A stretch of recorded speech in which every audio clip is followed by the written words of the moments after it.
Graças e paz, queridos. Faz tempo que eu não venho no púlpito para pregar, que eu estava de férias, voltei há 3 semanas, se eu não me engano.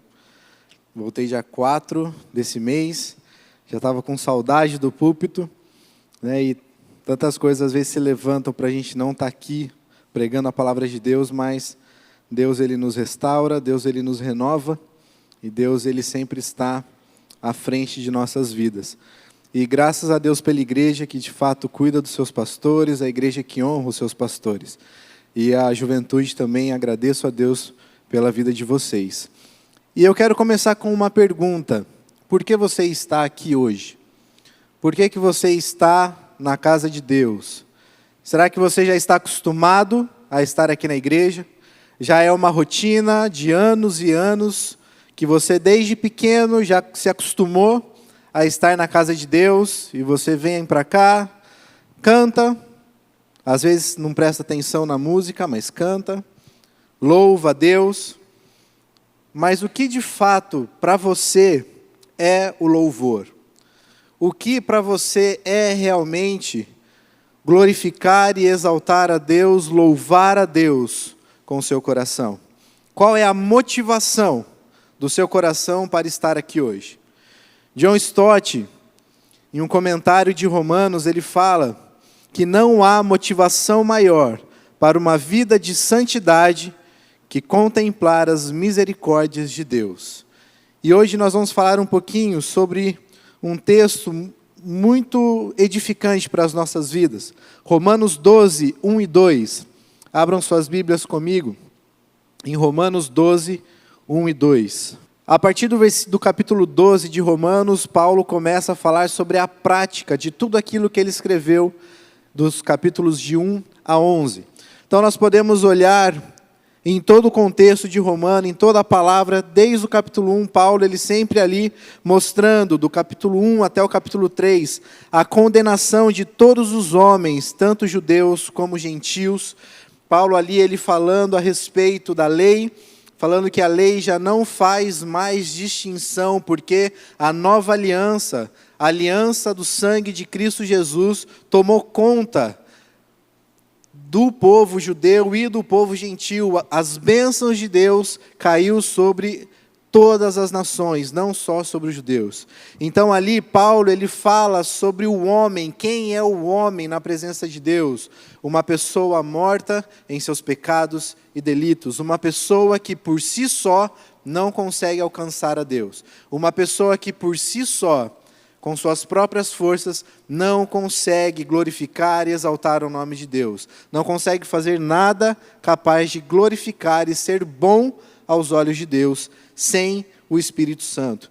Dos capítulos 3 até o capítulo 5, nós vemos que Deus, em Cristo, gratuitamente, através da graça, justifica tanto judeus como gentios, mediante a fé em Cristo Jesus. O injusto, a pessoa condenada à morte e à morte eterna, em Cristo Jesus ela é justificada. O injusto se torna justo na presença de Deus através do sangue de Cristo, a qual a ira de Deus caindo sobre o ser humano, a partir do momento em que ele crê em Cristo Jesus, a partir do momento em que ele entrega a sua vida a Cristo Jesus, a condenação que vem sobre ele cai em Cristo Jesus na cruz, e não há mais condenação nele.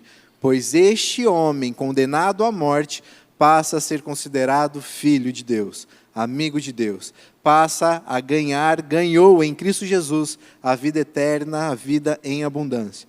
E nós vemos nos capítulos 6 a 8 como é que essas pessoas deveriam viver uma vida de santificação. E do 9 a 11 o papel e o lugar da nação de Israel em toda a salvação em Cristo Jesus. E então no capítulo 12, Paulo passa a falar a respeito das práticas. E ele começa falando, portanto, irmãos, concluindo, passando de toda a ideia, todas as partes doutrinárias, todas as partes teológicas, ele finaliza com esse hino de louvor e adoração, ó profundidade da riqueza, da sabedoria e do conhecimento de Deus, quão insondáveis são os seus juízos e inescrutáveis os seus caminhos. Quem conhece a mente do Senhor? Ou quem foi o seu conselheiro? Quem primeiro lhe deu para que ele o recompensasse? Pois dele, por ele e para ele são todas as coisas. A ele seja a glória para sempre. Amém.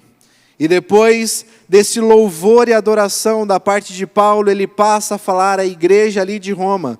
Portanto, meus irmãos, eu rogo-lhes pelas misericórdias de Deus, que se ofereçam em sacrifício vivo, santo e agradável a Deus. Este é o culto racional de vocês. Não se amoldem ao padrão deste mundo, mas transformem-se pela renovação da sua mente, para que sejam capazes de experimentar e comprovar a boa, agradável e perfeita vontade de Deus. Queridos, como Deus é maravilhoso, porque hoje, não sei se vocês perceberam, mas todas as músicas, todos os louvores aqui, falou sobre a grandiosidade de Cristo Jesus, onde os reis da terra se prostrarão ante a ti, Senhor. E chamando também o povo a de fato se colocar na presença de Deus para louvá-lo, engrandecê-lo por quem Ele é. E essa última música que foi cantada, que maravilhoso é, nos chamando para louvar a Deus de todo o coração. O meu todo, toda a minha vida eu entrego a ti em louvor e adoração. E aqui está dizendo todos os motivos pelo qual nós temos que, de fato, glorificar a Deus. Portanto, irmãos, eu rogo-lhes pelas misericórdias de Deus. Paulo, ele chama a atenção de tudo o que ele falou. Todas as misericórdias, teologias, tudo o que ele falou, e a misericórdia principal de Deus para com o homem, o sacrifício de Cristo, a salvação do pecador em Cristo Jesus, a misericórdia de Deus em salvar o pecador, porque Deus, Ele é misericordioso, compassivo e gracioso. Se Ele fosse de fato colocar a justiça dEle em ação, sem a graça e sem a sua misericórdia, nós estaríamos condenados e toda a humanidade estaria destruída. Por isso que às vezes, quando eu estou conversando com alguns jovens, e nós estudamos Efésios 1, falando sobre a eleição, eles falam, mas é injusto, como Deus pode escolher alguns para o inferno e outros para o céu? Eu falo, Deus não escolhe uns para o inferno e outros para o céu. Todos já estão no inferno, condenados. E pelas misericórdias de Deus e pela sua graça, aqueles a qual que antes mortos em seus pecados e delitos, Deus chega com sua graça maravilhosa e toca, chamando-os a reviver, experimentando a graça e a salvação em Cristo Jesus. E isso é maravilhoso, porque a obra da graça de Deus é dada pelo dom do Espírito Santo, pois pela graça vocês são salvos por meio da fé, e isso não vem de vós, mas é sim um dom de Deus. Não vem de nós para que nós não nos gloriemos. Eu sou salvo porque eu sou bom, porque eu consegui alcançar a salvação. Não. Eu, por mim mesmo, eu não consigo alcançar a salvação. Mas pelas misericórdias de Deus, Deus, por meio do seu Filho Jesus, nos revive, nos ressuscita, abre os nossos olhos, abre os nossos ouvidos para ir no caminho de Cristo Jesus e crer nele como Senhor e Salvador de nossas vidas. A palavra aqui, o rogo, é a palavra paracaléu, o rogo, e é uma mescla entre uma súplica, onde Paulo está suplicando aquelas pessoas a de fato entregarem os seus corpos em sacrifícios vivo, santo e agradável a Deus, mas ao mesmo tempo, nós não podemos imaginar Paulo ali, com sua autoridade de apóstolo, suplicando para aquela igreja, porque essa mesma palavra traz também a ideia da autoridade de Paulo. Então, Paulo, ele relembra todas as misericórdias, aqui ele está falando para irmãos em Cristo Jesus, portanto, irmãos, rogo-lhes pelas misericórdias, tudo isso que eu ensinei a vocês, as misericórdias de Deus, e ele começa a falar a ordem que está neste versículo, que se ofereçam em sacrifício vivo, santo e agradável a Deus. O se ofereçam, o apresentar, aqui é de uma forma autêntica e é de uma forma total. Então Paulo ele não fala se apresentai a Deus e vai embora. Semana que vem se apresente de novo. Não. Aqui ele está dizendo o se apresentar a Deus é de uma vez por todas. Quando você se apresenta para Deus, aceitando a Cristo Jesus como o único e suficiente Salvador, não há mais volta. A salvação é perpétua ali, a salvação ela é eterna ali. A salvação, nós não perdemos a salvação. Quando nós chegamos na presença de Deus para nos oferecer a Ele como sacrifício, de fato, Paulo ele ordena uma entrega definitiva do corpo, do nosso todo ao Senhor, e não em partes. Esse sacrifício é descrito aqui como vivo, santo e agradável. No Antigo Testamento, o sacrifício apresentado a Deus era o sacrifício de sangue, porque a condenação do pecado exigia que alguém morresse por causa do pecado, para pagar o preço do pecado. Desde Adão e Eva. Adão e Eva, quando pecaram, Deus falou, vocês morrerão. E no âmbito espiritual, eles morreram, eles se afastaram de Deus, eles quebraram ali, se rompeu o relacionamento íntimo que eles tinham, o relacionamento direto que eles tinham para com Deus. Mas Deus ali no Éden, Ele mesmo apresentou, sacrificou para que Adão e Eva não morressem. Ele sacrificou o cordeiro para cobrir a vergonha de Adão e Eva com roupas. Adão e Eva estavam nus, com vergonha da sua nudez por causa do pecado, e Deus, sacrificando aquele animal, cobriu a vergonha de Adão e Eva, e cobrindo assim a sua vergonha, porque o sangue foi derramado. A promessa de Deus ali, vocês morrerão, se cumpriu, porque alguém morreu no lugar da humanidade.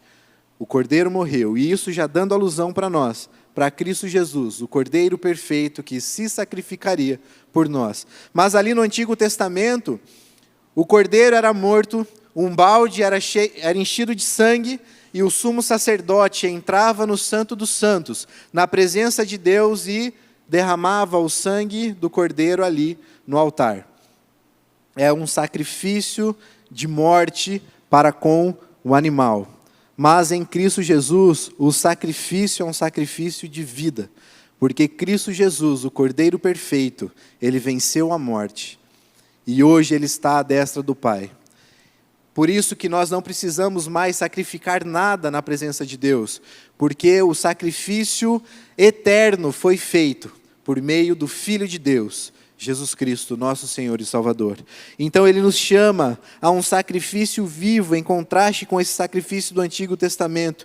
E quando nós olhamos ali em Efésios 2, 1 e 2, Efésios 2, 1 e 2 diz, vocês estavam mortos em suas transgressões e pecados, nos quais costumavam viver, quando seguiam a presente ordem deste mundo e o príncipe do poder do ar, o espírito que agora está atuando nos que vivem na desobediência.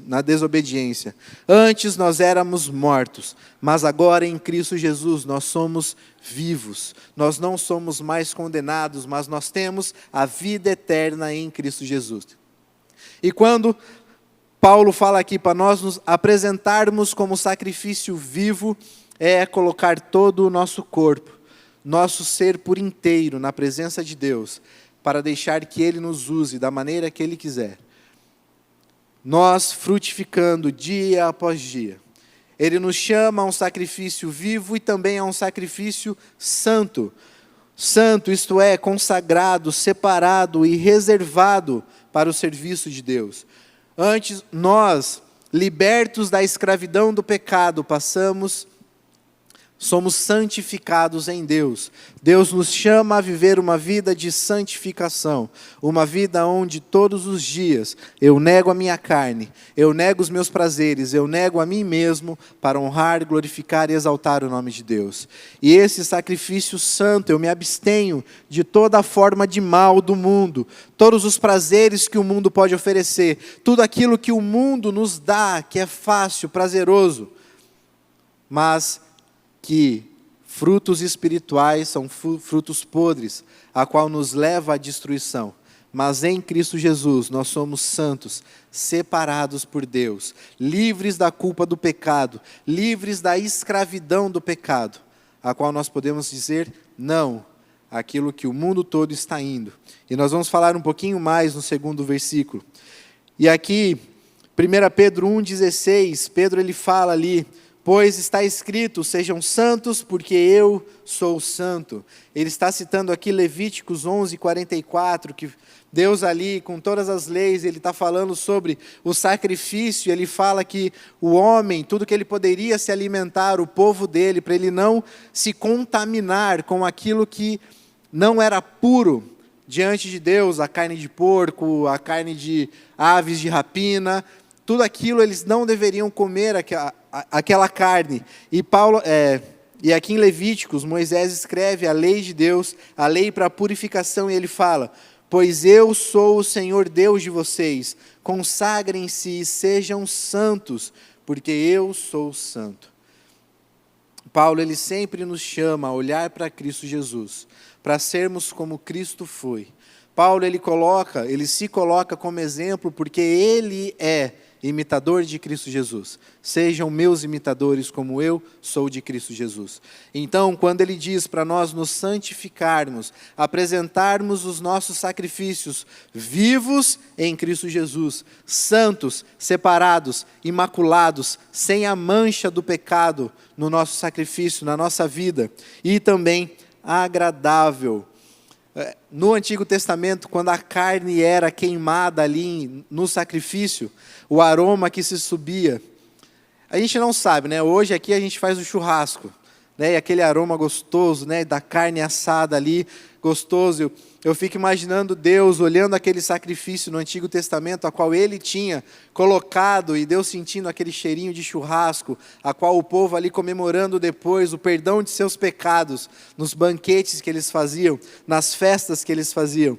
E Deus ele nos chama de fato nos sacrificar como ofertas vivas, santas e agradáveis, com um aroma agradável a Deus.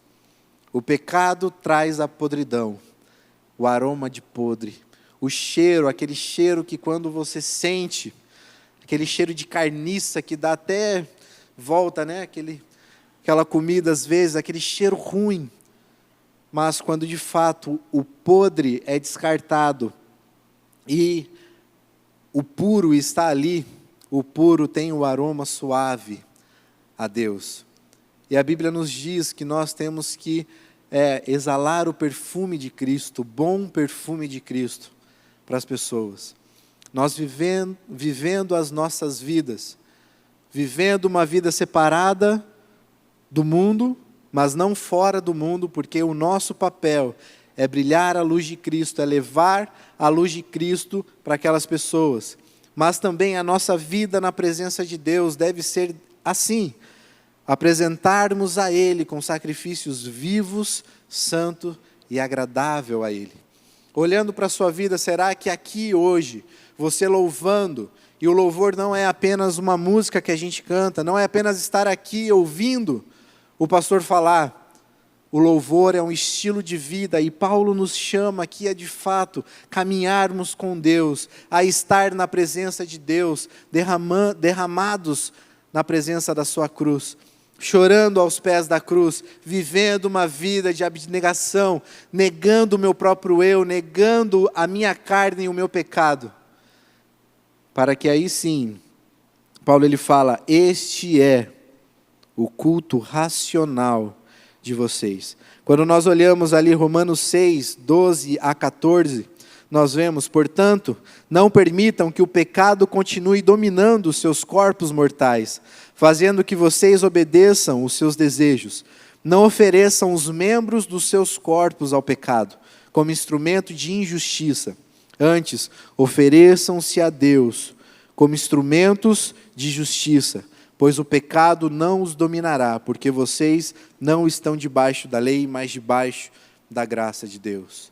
Não se ofereçam, não busque o pecado para prazeres próprios, não se deixe levar pelo mundo, mas sim Apresente os seus louvores, esse estilo de vida. Apresente, chegue na presença de Deus. Busque um relacionamento íntimo com Ele. 1 Pedro 2, de 4 e 5, também fala: à medida que se aproximam dele, a pedra viva, rejeitada pelos homens, mas escolhido por Deus e preciosa para Ele, vocês também estão sendo utilizados como pedras vivas na edificação de uma casa espiritual, para serem sacerdócio santo, oferecendo sacrifícios espirituais aceitáveis a Deus, por meio de Jesus Cristo. Deus, quando nos chama à sua presença, quando nós aceitamos a Cristo, Ele nos passa a missão de sermos arautos de Deus. O arauto, como o pastor Eduardo de manhã falou, o mensageiro de Deus não é apenas o pastor aqui no púlpito, mas cada um que um dia confessou crer em Cristo Jesus. Nós temos que mostrar ao mundo quem é esse Deus maravilhoso que traz a salvação ao mundo, que passa a justificar aquele que de fato reconhece quem é na presença dele, aquele que reconhece o que Cristo fez no seu lugar, aqueles que reconhecem de fato que Cristo Jesus é o Senhor e Salvador de suas vidas. Nós somos chamados para testemunhar a respeito daquele que nos chamou das trevas para a sua maravilhosa luz. Será que eu tenho feito isso? Será que a minha vida está sendo desta forma, um sacrifício vivo, santo e agradável na presença de Deus? Será que o meu culto na presença de Deus está sendo, de fato, um culto verdadeiro? Um culto racional? Às vezes nós achamos que o culto é só o espiritual, o fogo, todo aquele negócio que a gente vê aí no mundo. Pessoas correndo. Mas não, o culto a Deus deve ser racional. Nós não podemos separar o espiritual da razão, porque o crer em Cristo Jesus é racional. Para eu crer em Cristo Jesus, eu tenho que, de fato, entender quem eu sou na sua presença, um pecador miserável, e reconhecer realmente quem Ele é, o Senhor dos senhores, o Rei dos reis, onde os reis da terra se prostrarão na sua presença. E eu devo seguir esse Deus, eu devo me entregar a esse Cristo Jesus, porque Ele deu a sua vida no meu lugar. Eu deveria estar pregado naquela cruz, mas Ele me justificou. Eu me tornei justo, porque o justo se tornou injusto na cruz. Ele tomou o meu lugar. William Greathouse, um teólogo que escreveu alguns comentários sobre Romanos, nesse texto ele diz assim: como pode o corpo tornar-se um sacrifício? Isso é uma pergunta, gente. Como pode um corpo tornar-se um sacrifício? Deixe que o olho não veja nada de mal, e ele se tornará um sacrifício. Permita que a língua não diga nada vergonhosa, e ela se tornará uma oferta. Deixe que a mão não faça nada ilegal, e ela se tornará uma oferta em holocausto. E ele continua falando: não, isso não será suficiente. Mas precisamos ter a prática ativa do bem. A mão precisa dar esmolas, a boca precisa abençoar, em lugar de amaldiçoar. O ouvido precisa dar atenção sem cessar aos ensinamentos divinos, pois um sacrifício não tem nada impuro. Um sacrifício é a primícia de outras coisas. Portanto, que nós possamos produzir frutos para Deus, com as nossas mãos, com os nossos pés, com a nossa boca e com todos os nossos outros membros. Queridos, não basta apenas eu negar o pecado, não basta apenas eu deixar os meus prazeres de lado, mas eu devo deixar os meus prazeres de lado, mas sim viver uma vida de atitude na presença de Deus. Aquele que não mente, que de fato ele não minta, mas passe a dizer a verdade. Nós temos que frutificar a respeito de Cristo Jesus, levar a semente do Evangelho por todas as nações. Nós temos que negar o pecado sim, mas em consequência disso fazer o bem. Temos que viver uma vida de santidade, com as motivações corretas no nosso coração, para honrar e glorificar o nome de Deus. A nossa vida deve ser essa vida de sacrifício vivo, santo e agradável ao Senhor. Uma vida prática. Jesus, ele não simplesmente falava, seus pecados estão perdoados. Mas ele, por ter o poder de perdoar pecado, de libertar uma pessoa de sua doença, ele fazia isso. Ele estendia a mão ao leproso, a qual todos chutavam e se afastavam dele, mas Cristo estendia a mão, fazia o bem e curava aquela pessoa. E ele falou aos seus discípulos: vocês irão fazer coisas além do que eu fiz. Vocês farão coisas maiores do que eu fiz. E não só os seus discípulos, mas todo aquele que tem o Espírito Santo, tem a capacidade sim, de fazer maravilhas na presença de Deus, em nome de Cristo Jesus. Basta apenas vivermos de fato uma vida de sacrifício vivo, santo e agradável na presença de Deus. Este é o nosso culto racional. Este é o culto verdadeiro na presença de Deus.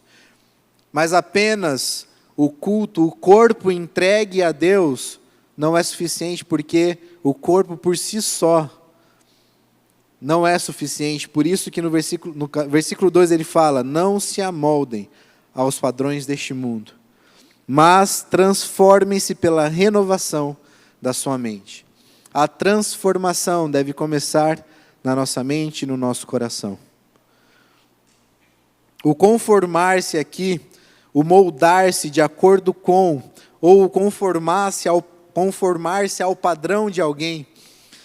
William Barclay, também um comentarista, ele fala: não devemos ser como um camaleão, que assume as cores daquilo que o cerca. O camaleão, quando ele está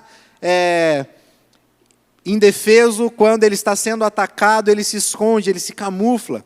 Então, se tem alguma coisa marrom atrás dele, ele fica marrom. Se tem alguma coisa de outra cor, ele fica dessa cor. Ele se camufla, ele se disfarça, ele se adapta ao ambiente que ele está. Mas Deus, ele não nos chamou para nos adaptarmos ao ambiente que nós estamos. Ele nos chamou para a transformação e não para a conformação. Quando eu olho para o mundo, os padrões que o mundo nos oferece, e quando eu vivo essa vida de fato de me conformar com o mundo, eu tomo a forma que o mundo tem.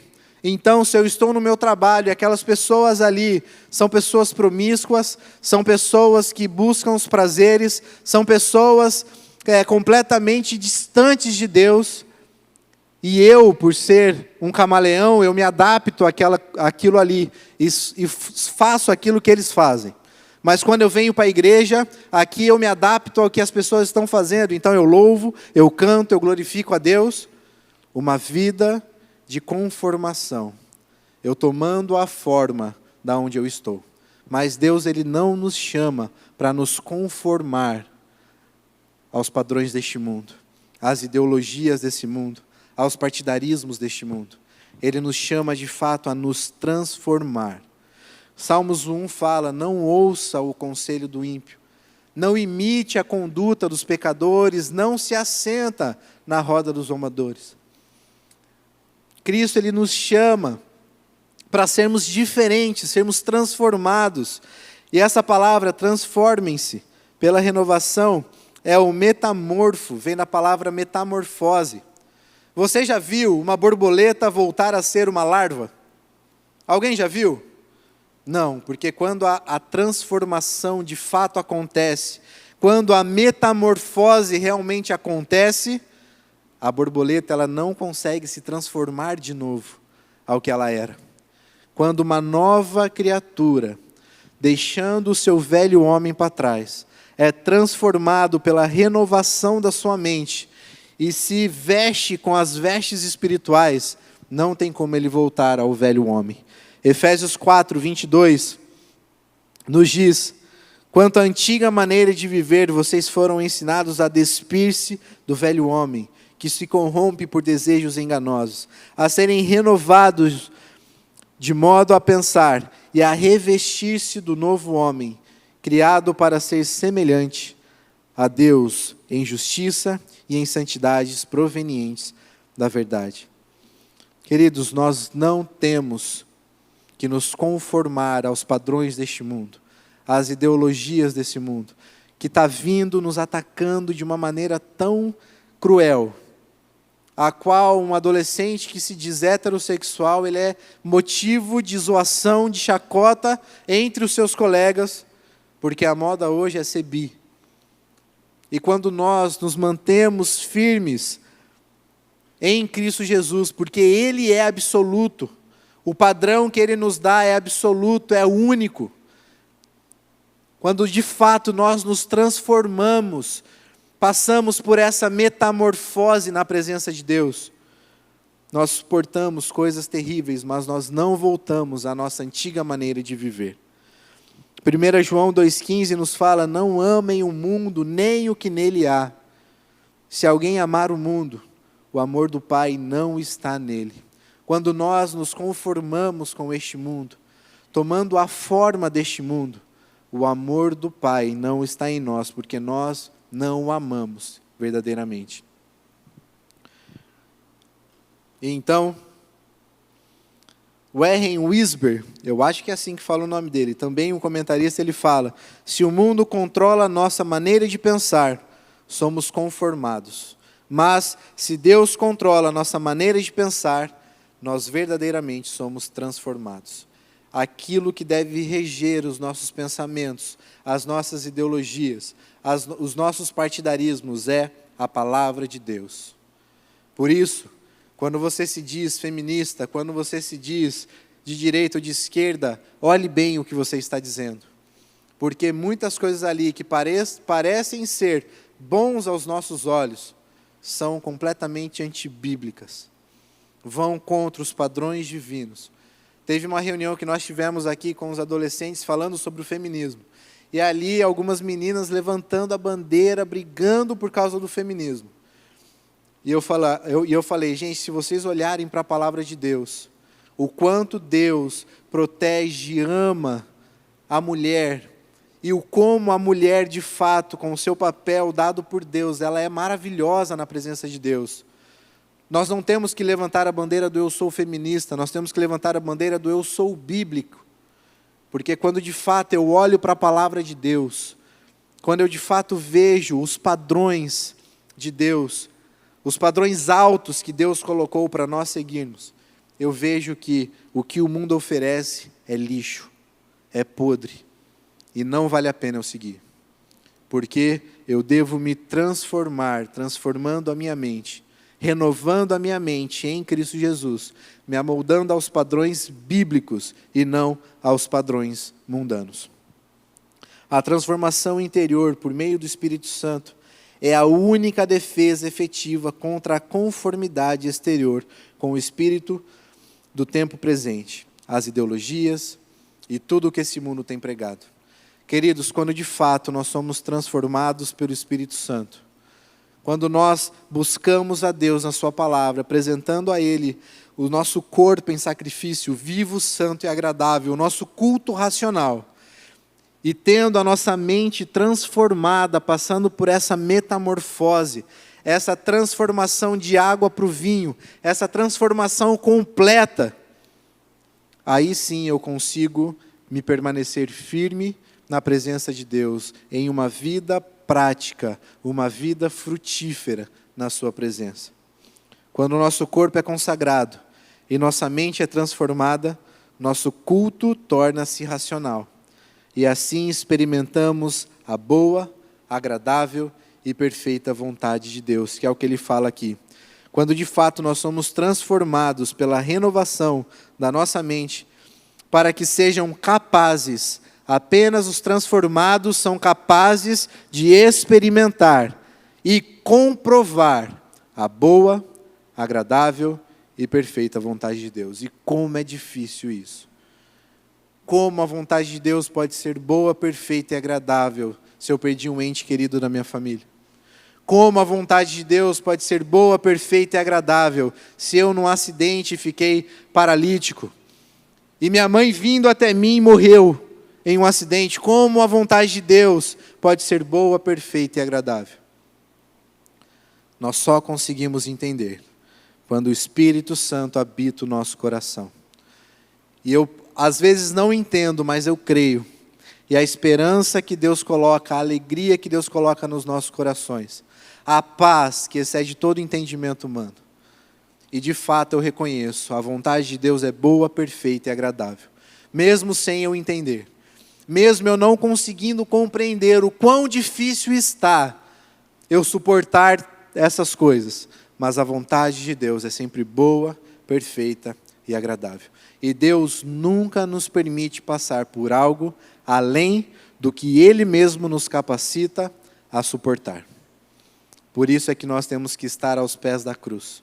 Por isso é que nós temos que estar entregues a Ele completamente, com nossos corpos glorificados, nos sacrificando esse sacrifício vivo, santo e agradável, com a nossa mente transformada. E aí sim eu consigo entender a boa, agradável e perfeita vontade de Deus. Aí sim, essa música vai fazer sentido, a última música que nós cantamos. Te louvarei. Não importa as circunstâncias, eu te louvarei.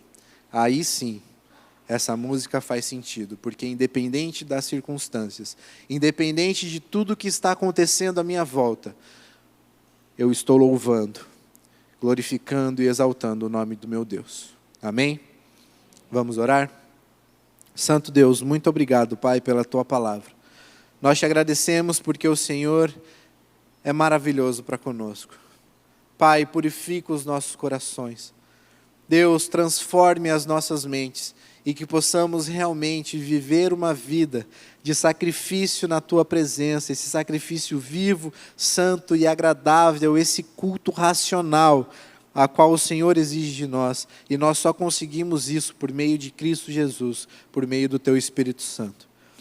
Pai, que possamos todos os dias negar a mim mesmo e seguir a Tua palavra, que eu possa todos os dias negar os prazeres que este mundo nos dá, essas filosofias vãs, essas doutrinas demoníacas, mas sim que eu possa olhar para a Tua palavra, viver uma vida na Tua palavra, com a mente transformada e assim entendendo realmente o que é a boa e agradável e perfeita vontade Tua.